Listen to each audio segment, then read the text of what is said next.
قوم عاد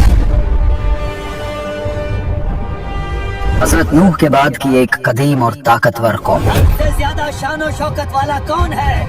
ہم ہی اس زمین کے وارث ہیں اور ہم ہی ہمیشہ رہیں گے. وہ زمین پر اپنے آپ کو خدا ماننے لگے. وہ بڑے بڑے پہاڑوں کو تراش کر ان سے محل بناتے تھے اور فخر سے کہتے تھے دیکھو ہم نے کتنے عظیم شان محلات بنائے ہیں، کیا کوئی ان کو گرا سکتا ہے؟ یہ لوگ حضرت نوح کی نسل سے تھے اور ان کے بیٹے سام کی اولاد میں سے شمار ہوتے تھے. اللہ نے ان کو جسمانی طاقت، خوبصورتی، خوشحالی اور وسائل میں خوب نوازا تھا. ہماری یہ خوشحالی کون چھین سکتا ہے؟ جو ہم سے ٹکرائے گا ہم اسے برباد کر دیں گے. ان کے بدن پہاڑوں جیسے مضبوط، ان کے قد قامت بادلوں کو چھوتے ہوئے اور ان کے شہر پہاڑوں کے دامن میں. ہمیں اس پہاڑ کو کاٹ کر اس میں عالی شان محل تیار کرنا ہے. کیا تم نے نہیں دیکھا تمہارے رب نے عاد کے ساتھ کیا کیا؟ ایرم والوں کے ساتھ، ستونوں والے جن کی مانند کوئی قوم زمین میں پیدا نہیں کی گئی. یہ قوم جزیرہ عرب کے جنوبی حصے میں موجودہ یمن اور عمان کے درمیان ایک علاقے احقاف میں آباد تھی. احقاف کا مطلب ہے ریت کے بڑے بڑے ٹلے. اس علاقے میں خوبصورت باغات تھے، چشمے بہتے تھے اور زمین زرخیز تھی. یہ سرسبز زمین، یہ پھل، یہ باغات، کیا کوئی ہے جو انہیں تباہ کر سکتا ہے؟ ان کا شہر ارم کے نام سے مشہور تھا جسے ذات العماد کہا جاتا ہے، یعنی اونچے ستونوں والا شہر. قوم عاد اپنی جسمانی طاقت اور انجینئرنگ کے کمال کے باعث مشہور تھی. وہ اونچے اونچے محلات اور مضبوط عمارتیں بناتے تھے. ان کی عمارتیں ستونوں پر کھڑی ہوتی اور آسمان سے باتیں کرتی معلوم ہوتی. وہ زمین پر اپنے آپ کو سب سے زیادہ طاقتور سمجھتے تھے. وہ فخر سے کہتے تھے ہم ہی اس زمین کے وارث ہیں اور ہم ہی ہمیشہ رہیں گے. یہ غرور اور یہ تکبر ہی ان کی بربادی کا سبب بنا. وہ اس حقیقت سے غافل ہو گئے کہ جس رب نے ان کو قوت دی ہے وہی ان سے یہ قوت چھین بھی سکتا ہے. وقت گزرتا گیا اور ان کے دلوں میں کفر اور سرکشی مزید بڑھتی گئی. پھر اللہ نے ان کی طرف اپنا پیغمبر حضرت ہود علیہ السلام بھیجا. اور یاد کرو عاد کے بھائی ہود کو جب انہوں نے اپنی قوم کو احقاف میں عذاب سے ڈرایا. حضرت ہود ایک نیک، سنجیدہ اور صابر نبی تھے جنہیں اللہ نے اپنی نشانیوں اور اپنی ہدایت کے ساتھ بھیجا تھا. وہ اپنی قوم کے سامنے نہایت وقار اور رہنمائی کے ساتھ کھڑے ہوئے اور انہیں سیدھے راستے کی دعوت دی. ہم نے بھیجا عاد کی طرف ان کے بھائی ہود کو. اس نے کہا اے میری قوم، اللہ کی عبادت کرو، اس کے سوا تمہارا کوئی معبود نہیں. کیا تم پر پرہیزگاری نہیں آئے گی؟ انہوں نے کہا اے ہود، کیا تو ہمیں یہی کہنے آیا ہے کہ ہم صرف ایک اللہ کی عبادت کریں اور اپنے باپ دادا کے معبود چھوڑ دیں؟ ہم اپنی طاقت اور مضبوط محلات پر ہی فخر کرتے رہیں گے. تیرا کہا ہم ہرگز نہ مانیں گے.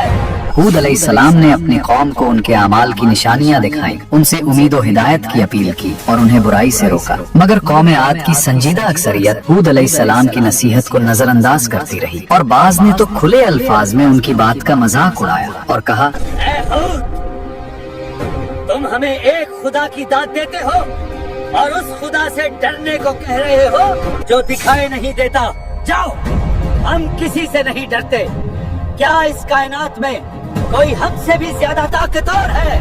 اگر ہم سے دوبارہ ایسی بات کی اور بتوں کو چھوڑنے کے لیے بولا تو ہم تمہیں مار ڈالیں گے. ان الفاظ میں نصیحت تھی، تلقین تھی اور ایک آخری تنبیہ تھی. مگر جن دلوں میں غرور نے گھر کر رکھا ہو وہاں نصیحت کی آواز پتھر کی مانند ٹکر کھا کر ٹوٹ جاتی ہے اور انہوں نے یہ تک بول دیا کہ جاؤ، لے آؤ، اللہ کا وہ عذاب ہے جس سے تم ڈراتے ہو. ہم کسی سے نہیں ڈرتے. حضرت ہود علیہ السلام کی مسلسل دعوت کے باوجود قوم عاد ایمان نہ لائی بلکہ غرور اور تکبر میں ڈوبی رہی. جب اللہ تعالیٰ نے ان کی آزمائش کا وقت مقرر کیا تو پہلی نشانی قحط کے ذریعے ان پر عذاب کا آغاز ہوا. بارشیں رک گئیں، زمین کی روح خشک ہونے لگی. ایک دن وہی آسمان جو ان کے باغوں کو سیراب کرتا تھا خاموش ہو گیا. بادل آنا بند ہو گئے، دریا سکڑ گئے، ندیوں کی روانی رک گئی. صبح کی ہوا میں جو ٹھنڈک تھی وہ اب گرم ہو چکی تھی. ہوائیں چلتی بھی تھی تو ریت کے ذرات اٹھاتی. سب زمین آہستہ آہستہ پیلی، پھر بھوری، پھر راکھ جیسی بننے لگی.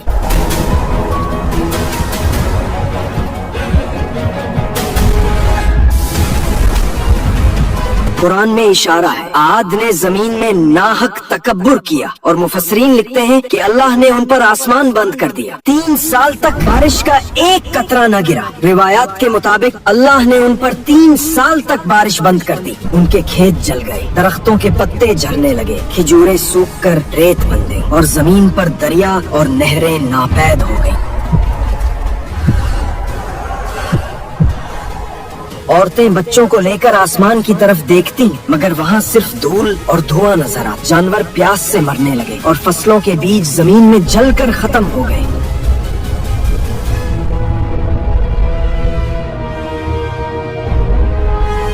लोग आसमान की तरफ दुआएं करने लगे। अब तो सारा पानी खत्म हो गया, पता नहीं ये बारिश कब होगी। उनके सरदारों ने कहा, ये दुआ नहीं, मजाक था। उनके दिलों में तौबा नहीं बल्कि तकब्बुर था। जाओ खुद से कहो, अगर वो सच्चा नबी है तो अपने खुदा से कहे कि बारिश बरसाए।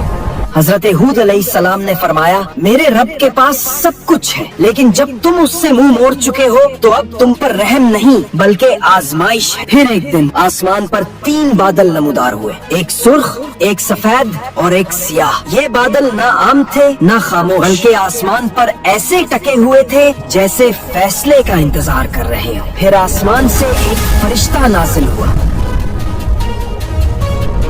उसकी आवाज वादी के एक सिरे से दूसरे सिरे तक गूंज गई। ऐ कौमे आद, तुम पर तुम्हारे रब का इम्तिहान आया है। ऐ कौमे आद, तुम्हारे रब की तरफ से तुम्हारे लिए एक इम्तिहान है।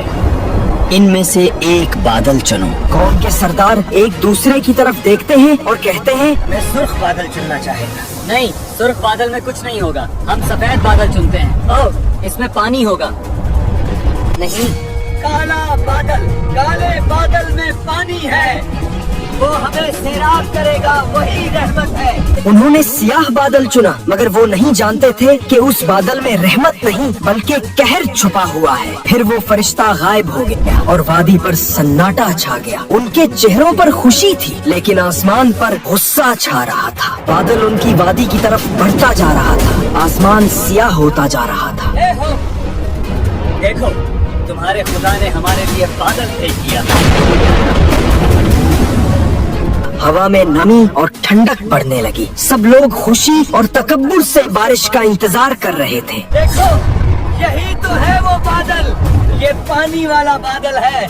अचानक वो बादल जो नरम लग रहा था भारी और बिजलियों से भरपूर होने लगा। उसकी गर्ज दिलों को दहला देने वाली थी और उसकी हरकत किसी आम बादल जैसी न थी, गोया वो किसी ताकत के हुक्म से चल रहा था। पहले झोंके के साथ रेत के बादल उठे, दरख्त झुकने लगे, पानी के बर्तन उड़ने लगे, औरतों की चादरें हवा में उड़ गई और ऊंट घोड़े अपनी जगह से हिलने लगे। हवा का झोंका फिर दूसरा आया।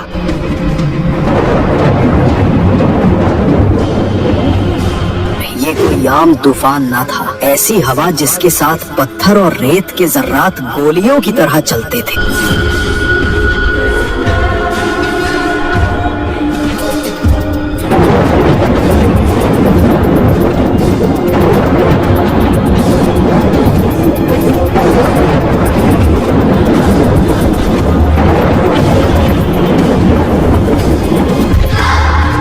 बरसने लगे, महल झुकने लगे। हर झोंके के साथ एक इंसान रेत में उड़ता, फिर जमीन पर गिरता।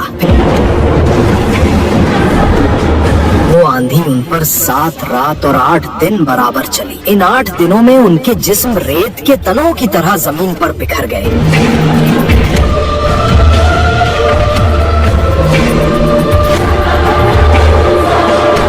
के महल जो पत्थर से तराशे गए थे, अपनी बुनियादों से टूटकर जमीन में दब गए।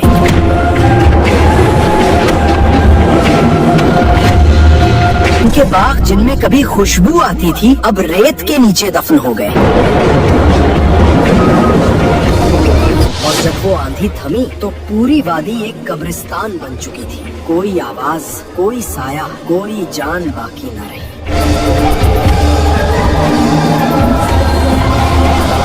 और आद को हलाक किया गया सख्त गरजदार जबरदस्त आंधी से। वो उन पर 7 रात और 8 दिन तक बराबर चलती रही। बस देखो तुम उन्हें ऐसे पड़े हुए देखते जैसे खजूर के खोखले तने हो। हवा रुक गई, आसमान साफ हो गया, जमीन पर सिर्फ वीरानी थी।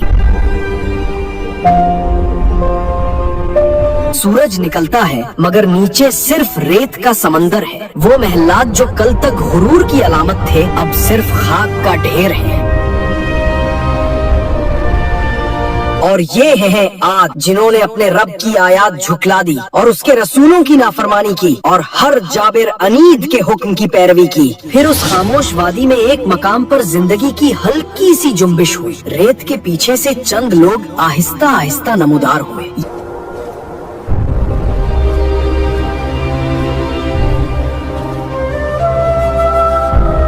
ये वो लोग थे जो हूद अलैहिस्सलाम के साथ ईमान लाए थे, जिन्हें अल्लाह ने एक पहाड़ी गार में पनाह दी थी। कुरान फरमाता है, फिर जब हमारा हुक्म आया हमने हूद और उनके ईमान वाले साथियों को अपनी रहमत से निजात दी।